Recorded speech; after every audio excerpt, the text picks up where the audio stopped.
이진숙 방송통신위원장에 대한 탄핵안을 헌법재판소가 기각했습니다. 이 위원장이 지난해 8월 국회에서 탄핵 소추된 지 약 5개월 만인데요. 헌법재판소가 올바른 판단을 내림으로써 이진숙 방송통신위원장은 직무에 바로 복귀하게 됐고 앞으로 막중한 임무를 수행하게 됩니다. 반면 이진숙 방송통신위원장의 탄핵으로 방송 장악을 꿈꾸던 더불어민주당의 계획에는 큰 차질이 생기게 됐는데 앞으로의 전망 여러분과 함께 논해보는 시간을 갖도록 하겠습니다.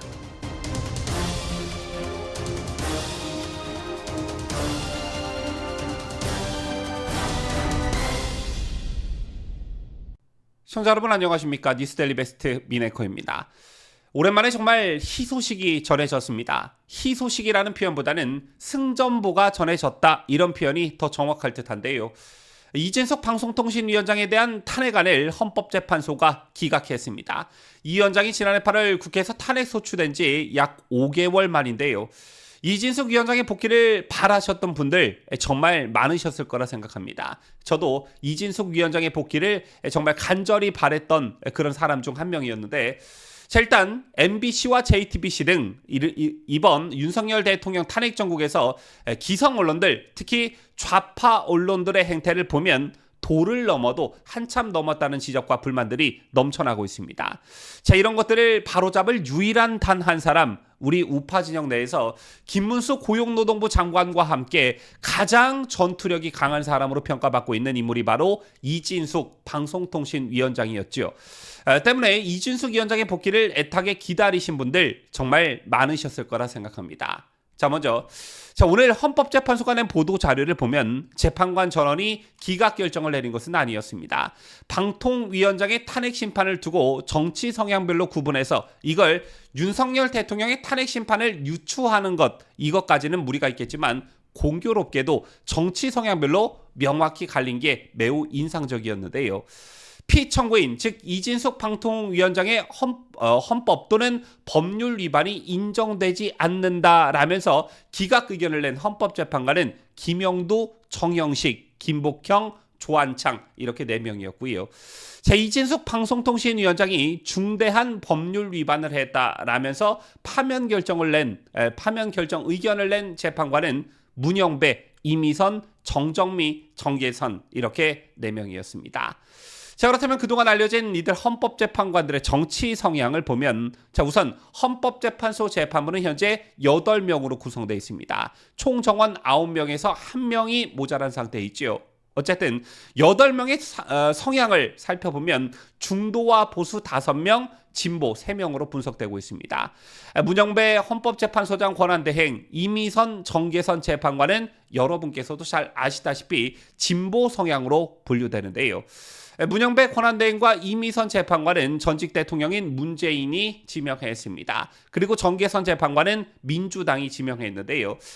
반면에 김영두, 정정미, 정영식, 김복형, 조한창 재판관은 중도 보수 성향으로 분류되는데 이들은 모두 윤석열 정부에서 임명됐습니다. 하지만 그 중에서도 김영두, 정정미 재판관의 경우에는 김명수 전 대법원장이 지명했지요. 자, 그런데 여러분께서도 잘 아시다시피 이런 헌법재판소 재판관들의 정치 성향을 구분할 수는 있다고 해도 꼭 정치 성향대로 판결이 이루어진다, 이렇게 볼 수는 없습니다.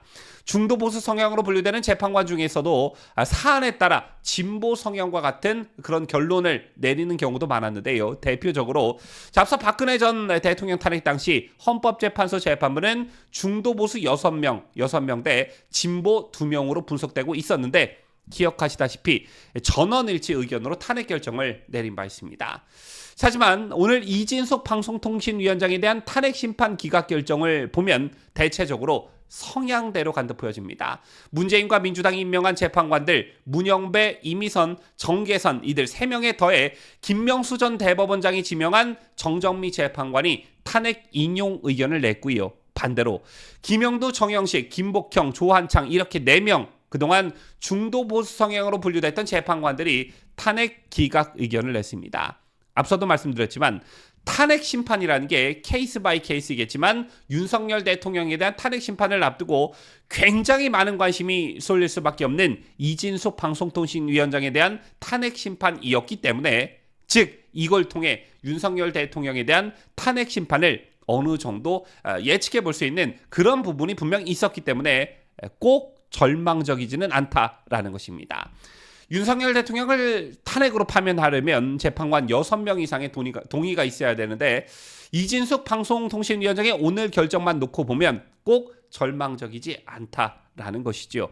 자, 그리고 여기서 대두되는 인물이 최상목 권한대행인데 최상목이 헌재 재판관 2명을 추가로 임명하지 않고 6인 체제로 대통령 탄핵 심판이 이루어졌다면 6인 만장일치가 나와야만 탄핵이 인용되고 윤석열 대통령 파면이 결정되는 그런 구조였습니다. 즉, 한 명만 반대해도 탄핵이 기각된다는 얘기였지요. 때문에 최상목이 결정적 역할을 했다. 이런 부분 때문에 최상목 대행을 비판하시는 분들 많이 계십니다.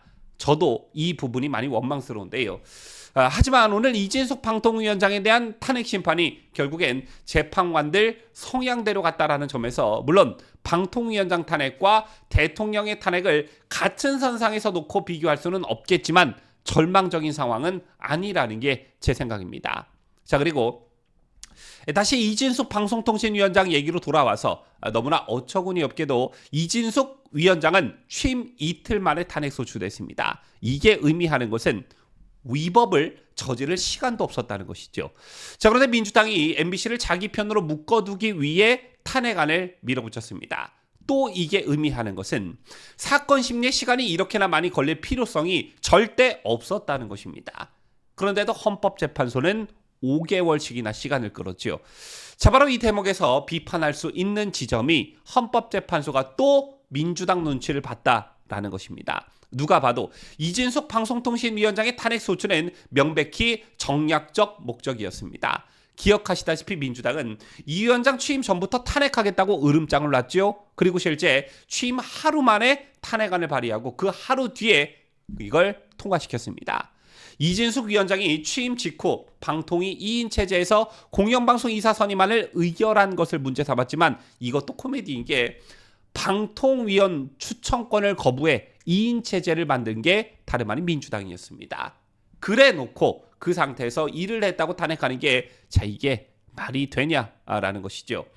좀 전에 제가 절망적이지 않다 이런 말씀을 드렸는데 앞서 설명해 드렸다시피 이처럼 이진숙 방송통신위원장에 대한 탄핵이 그야말로 어처구니 없는 황당한 탄핵이었음에도 불구하고 헌법재판소 재판관, 흔히 언론에서 말하는 진보 성향 판사 4명은 탄핵을 인용해버렸습니다. 이 점은 절망적이다.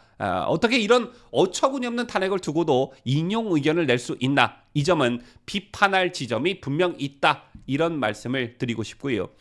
앞으로 몇 달간 윤석열 대통령 탄핵 심판과 여러 국무위원들에 대한 탄핵 심판 탓으로 헌법재판소가 국민적 관심을 받을 것이 자명한데 헌법재판소 재판관들에 대한 압박, 국민 여론이 이렇다라는 것을 효율적으로 잘 알리는 일, 이것에 관심을 좀 기울여야 할 듯하고 이 과정에서 언론의 역할이 매우 중요하기 때문에 이진숙 방송통신위원장의 어깨가 매우 무겁다. 이진숙 위원장이 잘 싸울 수 있도록 우리 보수우파 진영이 많이 응원해주고 격려해줘야 한다. 이런 말씀을 드리면서 뉴스를 마치도록 하겠습니다.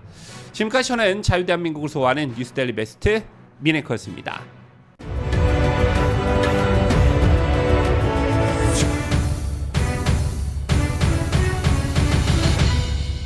함께해요. 뉴스데일리 베스트.